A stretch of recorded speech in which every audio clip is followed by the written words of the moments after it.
Hello friends, எல்லோருக்கும் வணக்கம். இது உங்கள் அறம் அகாடமி சங்கரங்கோயில். நாம் இன்றைக்கி என்ன பார்க்க போகிறோம் அப்படின்னா, அரசியலமைப்பு பாலிட்டின்னு சொல்லக்கூடிய பகுதியில் முகவுரை ரொம்ப இம்பார்ட்டண்டான டாப்பிக்கு. முகவுரையை பற்றிய கூற்றுகள் யார் எப்படி சொன்னா அப்படிங்கிறத தான் பார்க்க போகிறோம். இது படிக்கிறதுக்கு கொஞ்சம் உங்களுக்கு கஷ்டமாக தான் இருக்கும், ஆனால் ஷார்ட்கட் வச்சு படிச்சிங்கன்னா ரொம்ப ஈஸியாக இருக்கும். வாங்க வீடியோக்குள்ளே போகலாம். ரொம்ப ஈஸியாக வச்சுக்கலாம். ஃபஸ்ட்டு பாருங்கள், ஒன்றாவது முகவுரையை அரசியலமைப்பின் திறவுகோல் அப்படின்னு சொன்னவர் யாருன்னா எர்னஸ்ட் பர்கர். அரசியலமைப்பின் திறவுகோல் அப்படின்னு சொன்னவர் யாருன்னா எர்னஸ்ட் பர்கர். இதை எப்படி எளிமையாக ஞாபகம் வச்சுக்கலாம், ஈஸியாக ஞாபகம் வச்சுக்கலாம்னா, இப்போ அரசியலமைப்பின் திறவுகோல் தானே இருக்குது. அதாவது அதை எர்னஸ்ட் பர்கர்னு கொடுத்துருக்காங்களா. இப்போ அதாவது நம்ம பீஸா பர்கர்லாம் சாப்பிட்றாங்களா கொஞ்சம் வசதியானவங்க, பர்கர் ஆர்டர் பண்ணால் எப்படி வரும், ஒரு பாக்ஸில் வரும். ஸோ அந்த பர்கரை சாப்பிட்றோன்னா என்ன பண்ணுவோம், அந்த பாக்ஸை திறந்து அதுக்கப்புறம் தான் பர்கரை சாப்பிடுவோம். சரிங்களா? அப்போ அதை வச்சே ஈஸியாக வச்சுக்கலாம். அரசியலமைப்பின் திறவுகோல், இங்கே கொஷினும் திறவுகோல்னு தான் இருக்குது. அப்போ பர்கர் ஆர்டர் பண்ணி எப்படி சாப்பிடுவோம், திறந்து சாப்பிடுவோம் அப்படிங்கிற மாதிரி வச்சுக்கோங்க. அரசியலமைப்பின் திறவுகோல் எர்னஸ்ட் பர்கர். அடுத்தது ரெண்டாவது பாருங்கள், அரசியலமைப்பின் ஆன்மா என்று கூறியவர், அதாவது முகவுரையை அரசியலமைப்பின் ஆன்மா அப்படின்னு கூறியவர் யார் அப்படின்னு சொல்லி பார்த்தா தர்கூர்தாஸ் பர்காவா அப்படிங்கிற ஒரு ஆள் சொல்லியிருக்காங்க. இதை எப்படி யோசிக்கலாம்னா, அரசியலமைப்பின் ஆன்மான்னு தானே கொடுத்துருக்காங்க. அந்த ஆன்மா அப்படிங்கிறத நம்ம இது வரைக்கும் பார்த்துருக்கோமா, ஏதாவது படத்தில் தான் அப்படி போகிற மாதிரி பார்த்துருப்போம், சினிமாவில் பார்த்துருப்போம், அப்படித்தானே.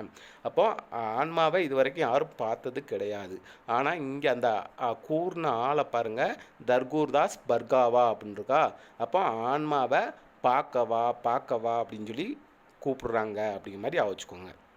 ஸோ அரசியலமைப்பின் ஆன்மா என்று கூறியவர் யார் அப்படின்னு சொன்னால் தர்கூர்தாஸ் பர்காவான் இருக்குது. நம்ம ஆன்மாவை பார்க்கவா அப்படிங்கிற மாதிரி வச்சுக்கோங்க. அடுத்து மூணாவது பாருங்கள், மக்களாட்சி குடியரசின் சாதகம் அப்படின்னு சொல்லி சொல்லியிருக்காங்க. முகவுரை மக்களாட்சி குடியரசின் சாதகம்னு சொல்லியிருக்காங்க. இது யார் கூறினா அப்படின்னா கேஎம் முன்சி அப்படிங்கிற ஒரு ஆள் சொல்லியிருக்காங்க. இதை எப்படி ஈஸியாக வச்சுக்கலான்னா, குடியரசோட சாதகம் அப்படின்னு சொல்லி சொல்லியிருக்காங்களா. இப்போ உன் சாதகத்தை, அதாவது உன் மூஞ்சியை பார்த்தாலே உன் சாதகத்தை சொல்லிடுவேன் அப்படின்னு சொல்லி சொல்லுவாங்கள்ல. உன் மூஞ்சியை பார்த்த உடனே உன் சாதகத்தை சொல்லிடுவேன்னு சொல்லுவாங்க. அதை வச்சே வச்சுக்கோங்களேன். மூஞ்சியை பார்த்த உடனே அப்படின்னா முன்சி அப்படிங்கிற மாதிரி வச்சுக்கோங்க. ஸோ மக்களாட்சி குடியரசின் சாதகம் அப்படின்னு சொன்னவர் யாருன்னா கேஎம் முன்சி. அவ்வளோதான்.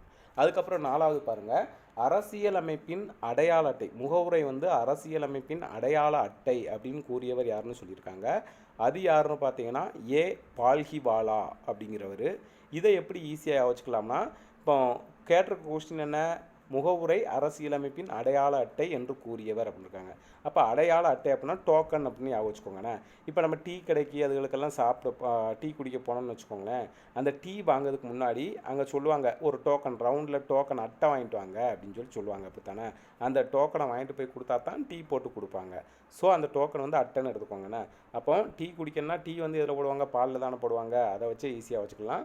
டோக்கனை கொடுத்தா பால் வாங்கி குடிப்போம் அப்படிங்கிற மாதிரி வச்சுக்கோங்க. அப்போ அரசியலமைப்பின் அடையாள அட்டை அப்படின்னு சொன்னவர் யாருன்னா பால்கிவாலா. டோக்கன் கொடுத்து பால் வாங்கி குடிக்கும் அப்படின்னு வச்சுக்கோங்க.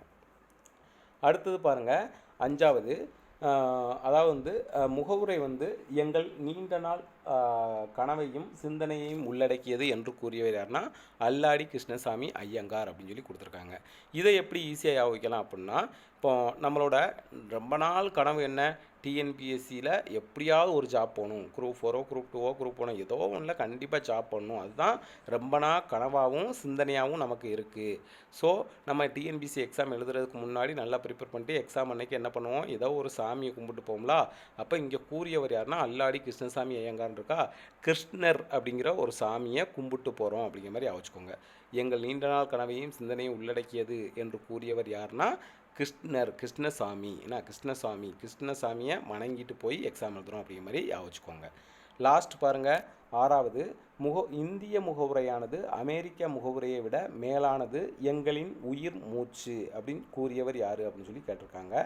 இதுக்கான ஆன்சர் என்ன அப்படின்னா நீதிபதி ஹிதயதுல்லா அப்படிங்கிறவங்க. உச்சநீதிமன்ற நீதிபதியாக இருந்து ஓய்வு பெற்றிருப்பாங்க. அவங்க தான் சொல்லியிருக்காங்க. இதை எப்படி ஈஸியாக யோசிக்கலாம்னா பாருங்கள், அந்த வேர்டை வச்சே யோசிக்கலாம். இந்திய முகவுரையானது அமெரிக்கா முகவுரையை விட மேலானது, எங்களின் உயிர் மூச்சு அப்படின்னு இருக்காங்க. நமக்கு இதில் கோடிங் வேர்டு எது அப்படின்னா உயிர் மூச்சு அப்படின்னா அதுதான் கோடிங் வேர்டு.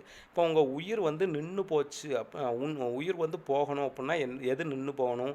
இதயம் வந்து நின்று போகணும். இதயம் நின்றுச்சுன்னா என்னாகும்? உயிர் வந்து நின்று போயிடும். அப்படி தானே? நின்றோம் அப்படிங்கிற மாதிரி யோசிச்சுக்கோங்க. ஸோ இதயம் நின்றுச்சுன்னா உயிர் மூச்சு போயிடும், உயிர் நின்றோம் அப்படிங்கிற மாதிரி யோசிச்சுக்கோங்க. அதனால் இதுக்கான ஆன்சர் வந்து ஹிதயதுல்லா அப்படிங்கிற மாதிரி யோசிச்சுக்கோங்க. ஓகே ஃப்ரெண்ட்ஸ், இப்போ இந்த 6 இது பார்த்துருக்கோம் முகவுரை பற்றிய கூற்றுகள். இதை பற்றின கொஸ்டின்ஸ் வந்து நான் ஒரு 4 கேட்குறேன். அதுக்கான ஆன்சரை வந்து கமெண்டில் நீங்கள் சொல்லுங்கள். ஃபஸ்ட்டு வந்து முகவுரையானது அரசியலமைப்போட அடையாள அட்டை அப்படின்னு சொன்னவர் யார் அப்படிங்கிறதுக்கு ஆன்சர் பண்ணுங்கள். ரெண்டாவது வந்து மக்களாட்சி குடியரசின் சாதகம்னு சொன்னவர் யார் அப்படிங்கிற சொல்லுங்கள். மூணாவது வந்து முகவுரையானது எங்களின் நீண்ட நாள் கனவையும் சிந்தனையையும் உள்ளடக்கியது அப்படின்னு சொன்னது யார், இதுக்கு ஆன்சர் பண்ணுங்கள். நாலாவது முகவுரை அரசியலமைப்பின் திறவுகோல் என்று கூறியவர் யார், அதுக்கு ஆன்சர் பண்ணுங்கள். வீடியோ பிடிச்சிருந்துச்சுன்னா லைக் பண்ணுங்கள், ஷேர் பண்ணுங்கள், நம்ம யூடியூப் சேனலை சப்ஸ்கிரைப் பண்ணுங்கள். Thank you friends.